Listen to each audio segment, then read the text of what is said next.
Jgħid li mhux lest joqgħod għall-ġudizzju tal-Bord tal-Gvernanza iżda fl-istess ħin lest jieħu lezzjoni.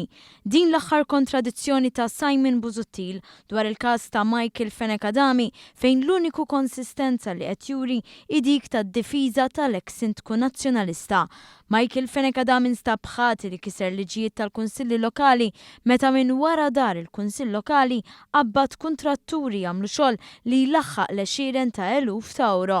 Dak li kellu joħroġ bsejħa l-offerti ddeċidieħu u mat-Times of Malta Busuttil indika li mhu se jieħu ebda passi. Skontu se jitgħallem mill-iżbalji, però meta mistoqsi jekk rax l-evidenza indika li le u attakka l-Bord tal-Gvernanza stabilit mill-liġi bosta stinilu bħala qorti tal-Kangaroos.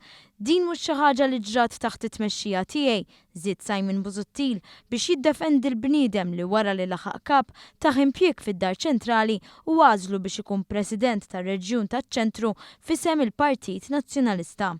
Ma tistax toqgħod tmur lura u taqta' l-irjus, trid tħares il quddiem u tajt mhux se nirrepeti l-iżball qal Busuttil dwar ħul viċi kap tal-Partit Nazzjonalista.